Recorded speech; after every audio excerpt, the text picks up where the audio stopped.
So AOC has finally spoken out and called for the resignation of Andrew Cuomo, amongst more sexual assault allegations. But to be honest with you guys, it got me thinking about some things. Let's talk about it.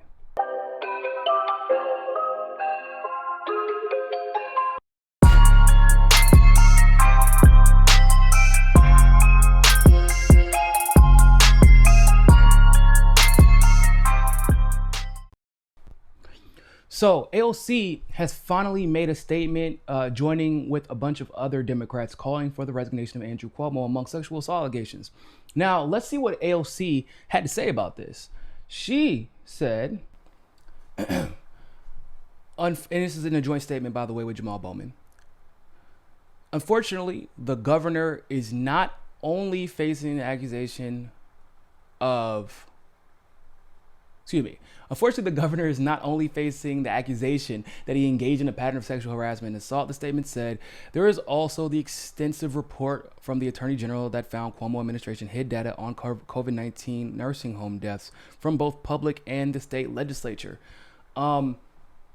Which, by the way, these are all true. Both of these things are true. Now, once again, it should be remembered that whenever we were trying to tell people about this, the latter, not the former. We didn't know about sexual assault allegations until recently. But when we were trying to tell people about this, you weren't allowed to say it. You were being kicked off of YouTube, blocked from Instagram, and blocked from Facebook for saying this very same statement that not only Governor Cuomo, but like the governor of Michigan, Gretchen Whitmer, and other people. Massachusetts is about to have something coming down on them too, in case you want to, prepare yourself for that. So these are statements that we have been making. The sexual assault statement is actually what's a little bit more peculiar, because she did not only say this in a joint statement, but she also, of course, took to Twitter and Facebook to show her solidarity with these sexual assault victims against Andrew Cuomo.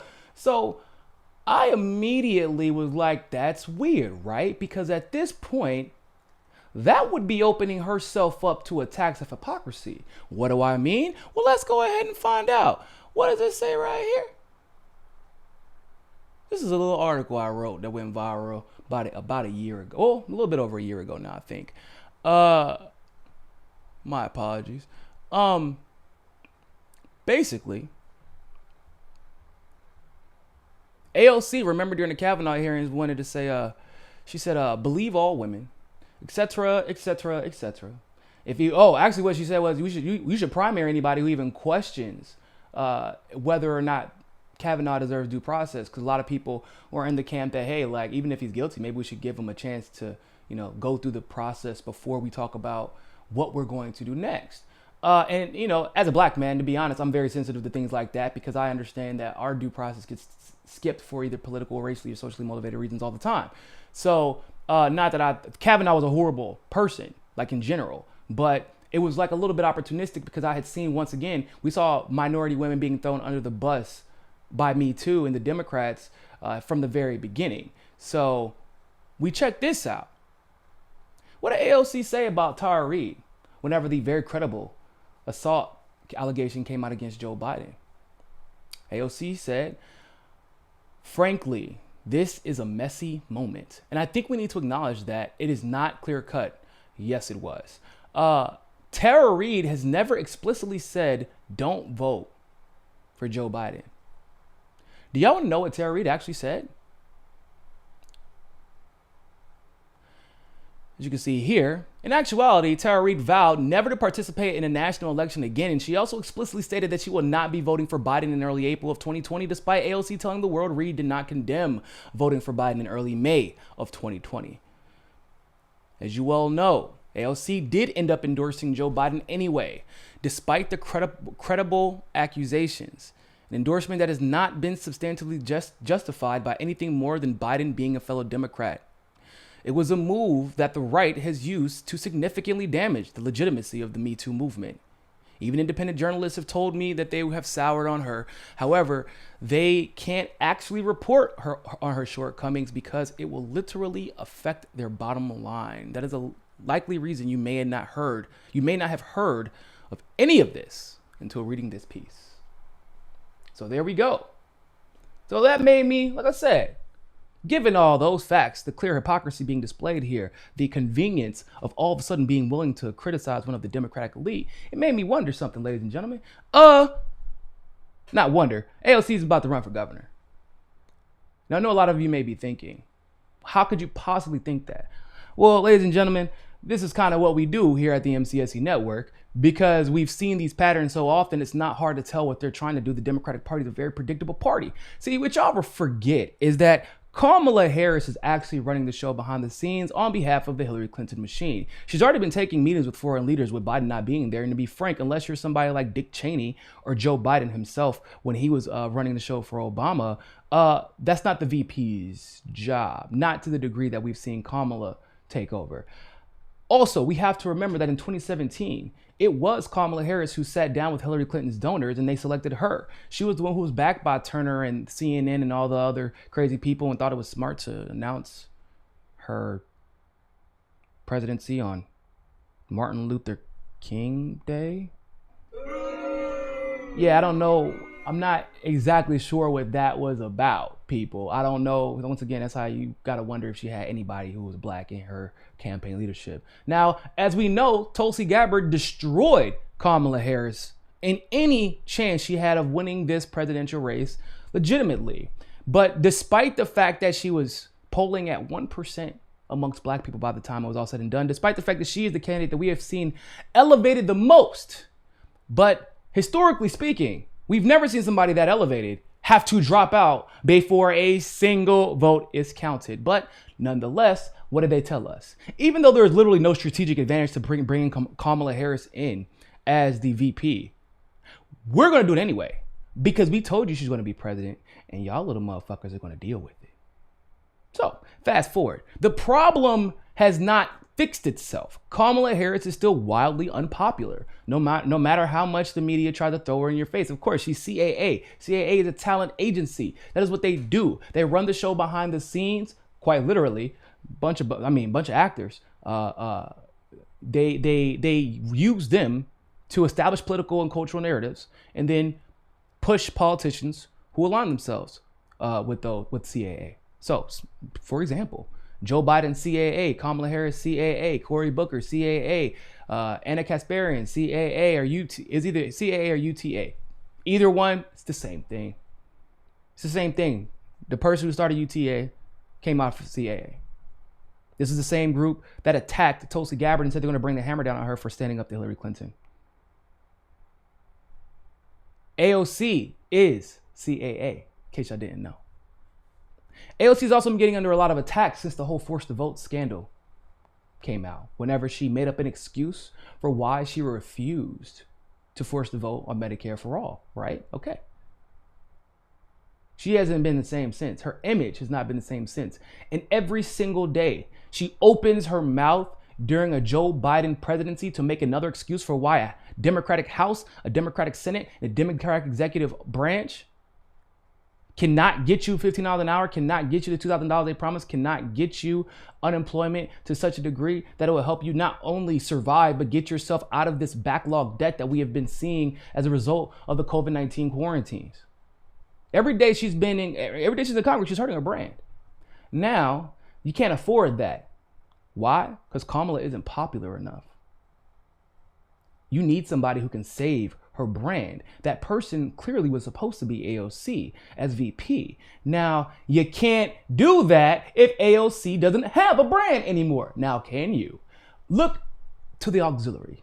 While all that's happening, Cuomo, Gretchen Whitmer, and Gavin Newsom all come under extreme scrutiny to the point where all three look like they may be forced to resign.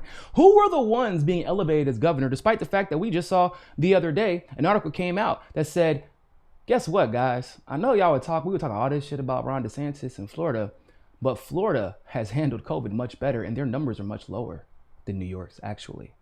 The death toll, the infection toll, we're doing better than New York. That's what the numbers, CDC themselves said that. But Cuomo was elevated anyway, right? Gretchen Whitmer, despite all the controversy in Michigan, was elevated anyway. Same with Gavin Newsom.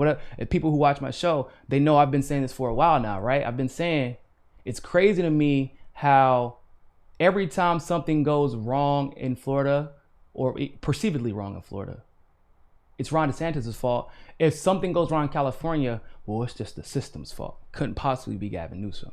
There's a reason for that. Now, of course, they probably promised them presidential aspirations and chances, but y'all know how the Clinton machine gets down. They have their own ideas, generally speaking. And no one should forget who they promised the presidency to. So Kamala just took out 3 governors who are her biggest competition, most likely, in a 2-week time frame, while Cuomo is all of a sudden, where it's okay to go at, because he's like New York royalty. The Cuomo family is New York royalty, in case you didn't know. And it's okay all of a sudden for AOC to openly criticize Cuomo and call for his resignation,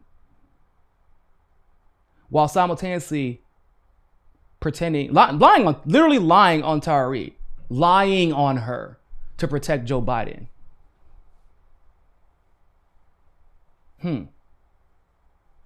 I think we've seen how this story ends. Now, some people would say, well, why would you go backwards? Why wouldn't you go after Schumer?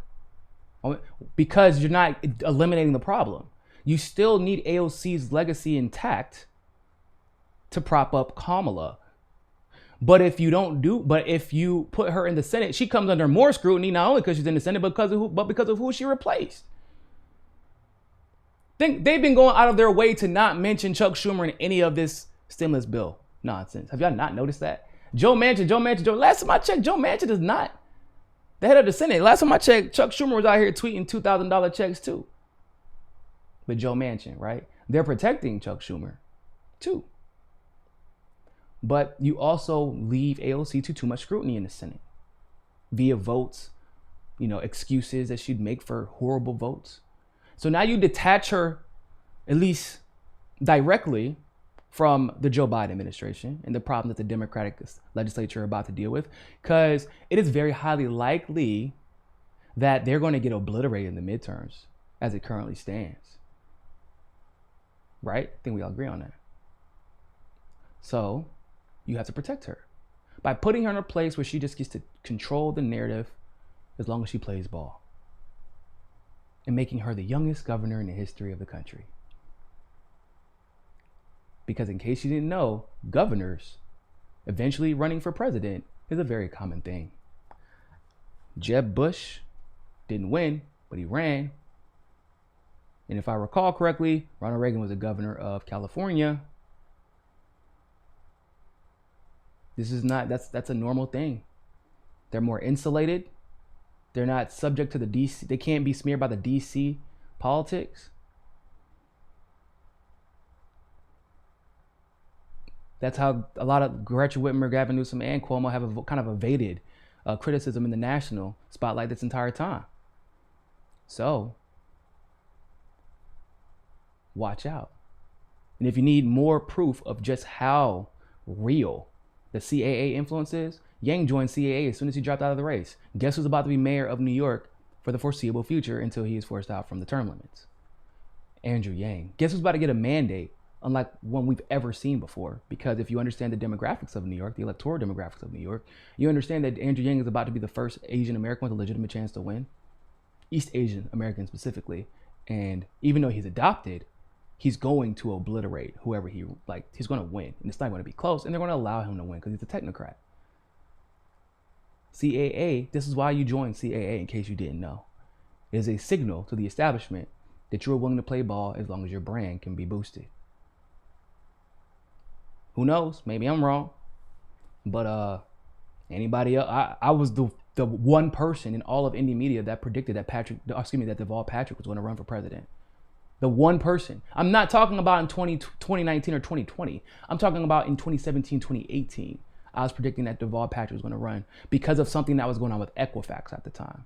So, you can take my word for it or not, but I'm just letting you know, I haven't been wrong about AOC in the past. And so, probably not going to be wrong here. So, if this does come true, and she does announce a gubernatorial run, ladies and gentlemen, y'all better take it to her. Because the fact that it's this predictable, because of how predictable the shystiness of the Democratic Party actually is, should make you terrified. Because they're basically saying, we're all idiots and they can do what they want to and we're going to have to deal with it. So, with that being said, ladies and gentlemen, thank you all so much for tuning into this live. Or, no, this isn't live, it's recorded. But it feels live. We live, baby. There you go. Thank you for tuning into this segment of Mikasa and Sukasa. And always remember, more than anything else, find your balance. Peace.